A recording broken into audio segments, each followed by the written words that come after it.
ભાવનગરમાં લઠ્ઠો તૈયાર થયાનો પોલીસે સ્વીકાર કર્યો છે। લઠ્ઠાકાંડના કારણે જ 7 લોકોના મોત, 39થી વધુ લોકોને લઠ્ઠાકાંડની અસર થઈ છે। મૃતકોના લોહીમાંથી મિથેનોલનું પ્રમાણ મળ્યું છે। મિથેનોલ મૃતકોના બ્લડમાંથી મળ્યું છે। હલકી ગુણવત્તાવાળા દારૂમાં મિથેનોલને મિક્સ કરવામાં આવતું હતું। આ ખુલાસો થયો છે। પોલીસે પણ આ વાત સ્વીકારી છે। તો ભાવનગરમાં જ આ લઠ્ઠો તૈયાર કરવામાં આવતો હતો અને આ જ લઠ્ઠાના કારણે જે મિથેનોલ મિશ્રિત લઠ્ઠો હતો, આ નકલી ઝેરી દારૂના કારણે 7 લોકોએ જીવ ગુમાવ્યો છે। 39થી વધુ લોકોને આ લઠ્ઠાકાંડની અસર થઈ છે। જે નરેન્દ્ર યાદવ, જેને એફઆઈઆરમાં પણ અમે બતાવ્યો છે, એ વ્યક્તિનું મૃત્યુ થયું છે। આ નરેન્દ્ર યાદવ એ વ્યક્તિ છે કે જે મધ્યપ્રદેશથી 1 કે 2 દિવસ પહેલાં આવે છે અને આ જે લઠ્ઠાવાળો મિથેનોલ યુક્ત દારૂ જે બનાવ્યો છે એ બનાવવાની પ્રક્રિયામાં એ જોડે હતો અને એણે બનાવ્યા પછીનું એનું પ્રાઇમરી પહેલો કન્ઝમ્પશન કરવાવાળો વ્યક્તિ એ છે। જ્યારે અમારા ધ્યાન ઉપર આવ્યું છે ત્યારે નરેન્દ્ર ઓલરેડી અહીંયા સારવાર લઈ હોસ્પિટલમાં ડેથ થઈ ગયું છે ને એ એમપી જતો રહ્યો હતો, જ્યાં એનું પોસ્ટમોર્ટમ થયાની વિગત છે। હાલ એ અમારા કેસનો આરોપી છે, પણ પ્રાઇમરીલી એનું મૃત્યુ થયેલું છે। પોલીસના આંખ મિચામણાના કારણે જ આકાર પામ્યો લઠ્ઠાકાંડ। લઠ્ઠાકાંડનો પ્રથમ શિકારનો પોસ્ટમોર્ટમ સિવાય મૃતદેહ સોંપવામાં આવ્યો હતો। લઠ્ઠો તૈયાર કરીને ટેસ્ટ કરનાર નરેન્દ્રસિંહ યાદવ ઉર્ફે જે ડૉક્ટર છે, એનું મોત થયું હતું અને મૃતદેહનું પોસ્ટમોર્ટમ નહોતું થયું। પોસ્ટમોર્ટમ વગર નરેન્દ્રસિંહ યાદવનો મૃતદેહ મધ્યપ્રદેશ મોકલવામાં આવ્યો। નરેન્દ્ર યાદવ દારૂ તૈયાર કરનારી ટોળકી પૈકીનો એક છે। વધુ વિગતો સાથે સંવાદદાતા પાર્થ ભાવનગરથી લાઈવ જોડે ગયા છે। પાર્થ, આખા ઘટનાક્રમમાં શું અપડેટ તમને મળી રહ્યા છે?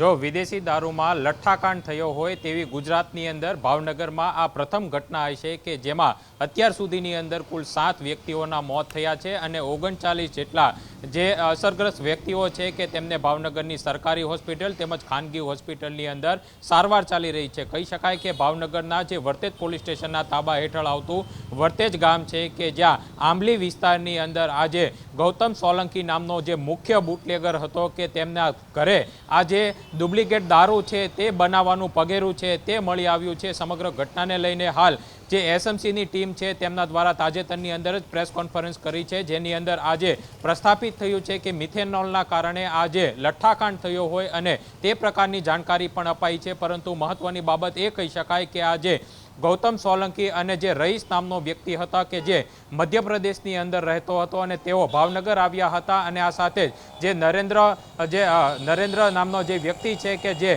જેમને આ જે લઠ્ઠાકાંડ એટલે કે આ જે સર્જાયો છે તેમનો આ દારૂ છે ડુપ્લિકેટ તેમને બનાવ્યો હતો। નરેન્દ્ર યાદવ કે જેમને ડૉક્ટર તરીકે પણ ઓળખવામાં આવે છે અને તેમના દ્વારા આજે ડુપ્લિકેટ દારૂ તૈયાર કરવામાં આવ્યો હતો। ત્યારબાદ આજે નકલી દારૂના કારણે અનેક લોકોએ જીવ ગુમાવ્યા છે, અનેક પરિવારનો માળો વિખાયો છે અને હાલ પણ ભાવનગરની અનેક હોસ્પિટલની અંદર અનેક લોકો છે તે ક્રિટિકલ કન્ડિશનની અંદર સારવાર લઈ રહ્યા છે। હાલ આજે પકડાયેલા તમામ આરોપીઓ છે, જેમાં 13 જેટલા જે આરોપી છે કે તેમને આજે બપોર બાદ ભાવનગરની કોર્ટની અંદર રજૂ કરવામાં આવશે।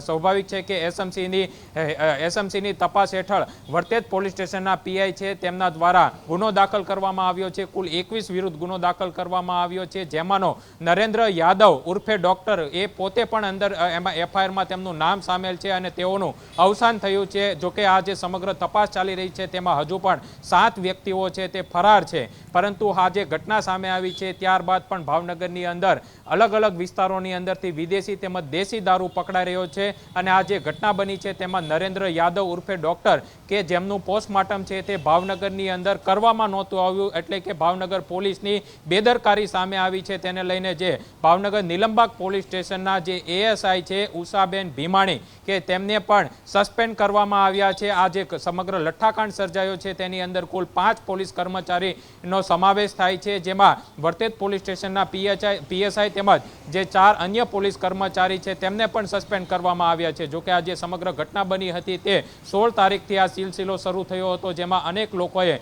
જે રોયસ્ટેક ડુપ્લિકેટ દારૂનું સેવન કર્યું હતું અને ત્યારબાદ તબિયત લથડી હતી। જોકે આ જે ડુપ્લિકેટ દારૂ બનાવવામાં આવ્યો હતો તે ન માત્ર ભાવનગર પરંતુ અલગ અલગ જિલ્લાની અંદર જે દારૂની પેટી છે તેમની સપ્લાય પણ કરવામાં આવી હતી અને ત્યારબાદ જે પોલીસ છે તેમને તાબડતોડ આ જે બુટલેગરોના ઘર ઉપર અને જે અડ્ડાઓ હતા ત્યાં પણ રેડ કરવામાં આવી હતી અને તે ડુપ્લિકેટ દારૂ છે તેમને કબજે કરવામાં આવ્યો છે। તાજેતરની અંદર ભાવનગર પોલીસ પોલીસ દ્વારા એક પ્રેસ નોટ જાહેર કરવામાં આવી છે, જેમાં જે ડુપ્લિકેટ દારૂનું લોકોએ સેવન ન કરવું અથવા તો જે આ ડુપ્લિકેટ દારૂ છે તે કોઈ પણ જગ્યાએ જોવા મળે તો ભાવનગર પોલીસનો સંપર્ક કરવો તે પ્રકારની પ્રેસ નોટ જાહેર કરી છે, કારણ કે આ ડુપ્લિકેટ દારૂના કારણે અનેક લોકોના જીવ ગયા છે અને હાલ હોસ્પિટલોની અંદર સારવાર ચાલી રહી છે.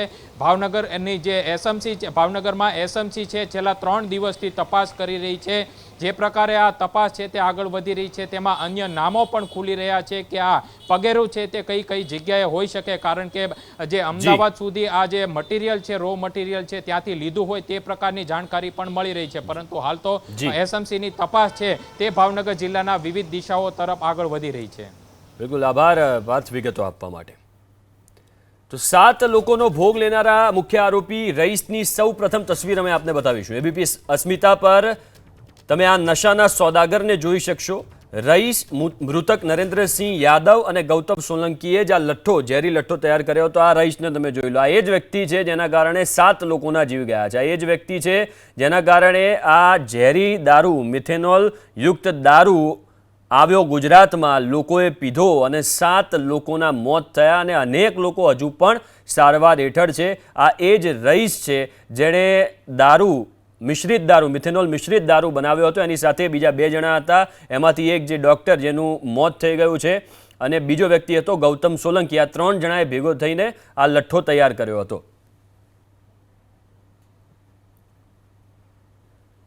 તો નકલી ઝેરીલા દારૂના સોદાગરો એબીપી અસ્મિતા પર બેનકાબ. ભાવનગર લઠ્ઠાકાંડમાં 13 આરોપીની ધરપકડ. ઝેરીલા લઠ્ઠામાં 21 બુટલેગર સામે નામજોગ ફરિયાદ. એસએમસી અત્યાર સુધીમાં 13 બુટલેગરની ધરપકડ કરી. મુખ્ય સૂત્રધાર ગૌતમ સોલંકી અને તેના સાગરીતોની ધરપકડ. આજે સાંજે 5 વાગે તમામને કોર્ટમાં રજૂ કરાશે. આ નરાધમો જે તમે સ્ક્રીન ઉપર જેમને જોઈ રહ્યા છો પોલીસ પકડમાં, એ લોકોના કારણે 7 લોકોના જીવ ગયા છે. 7 એ વ્યક્તિ કે જેમના જીવ ગયા અને 39 લોકોને અસર થઈ છે. તો ભાવનગર લઠ્ઠાકાંડના પડઘા વડાલીમાં દારૂના અડ્ડા બંધ કરવા આવેદન. વડાલી મામલતદારને સ્થાનિકોની રજૂઆત. વડાલીમાં દારૂનું સરેઆમ વેચાણ થતું હોવાની રજૂઆત કરવામાં આવી છે. 2 વ્હીલર પર દારૂની હેરાફેરી થતી હોવાનો સ્થાનિકોએ આરોપ લગાવ્યો છે. ભાવનગરના લઠ્ઠાકાંડ બાદ વડાલીમાં દારૂબંધીની કડક માંગ કરવામાં આવી રહી છે. પોલીસ કાર્યવાહી નહીં કરે તો જનતા રેડની પણ ચીમકી કરવામાં આવી. ગ્રામજનોએ પ્રશાસનને 10 દિવસનું અલ્ટિમેટમ આપ્યું છે.